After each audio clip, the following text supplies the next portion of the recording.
In 1966, China's communist leader Mao Zedong launched what became known as the Cultural Revolution to reassert his authority.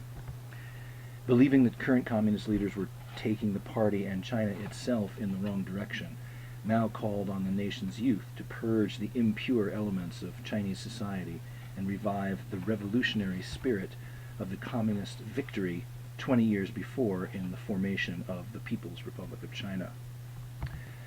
The Cultural Revolution continued in various phases until Mao's death in 1976, and its tormented, violent legacy would resonate in Chinese politics and society for decades to come. Mao feared that his role as revolutionary leader was weakening, especially after his disastrous economic policies in the Great Leap Forward 5 years before. The Cultural Revolution was Mao's attempt to reimpose his authority on the party and the country. Mao believed that the progress China had made since 1949 had led to a privileged class of engineers, scientists, factory managers, etc., who were gaining too much power.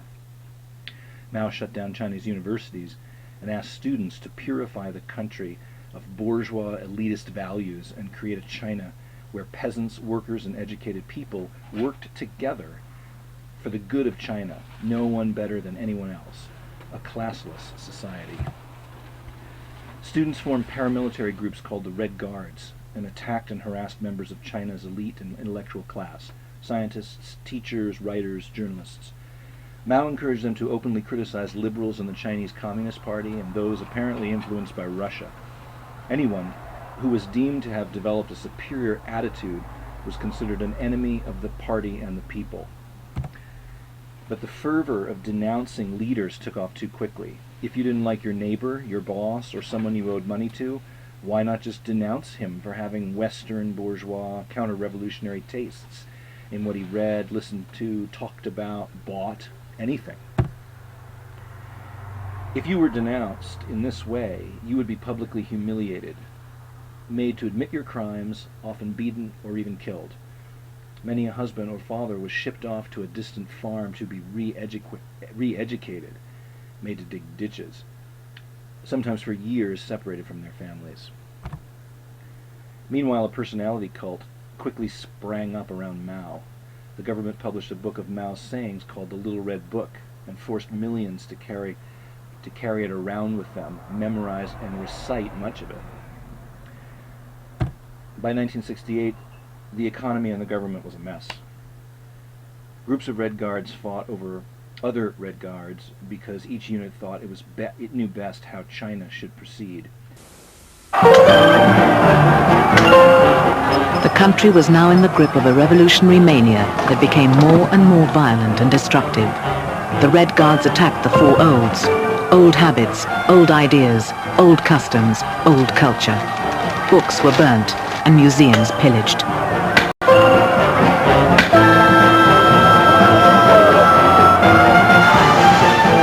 Soon, rival factions of Red Guards fought one another.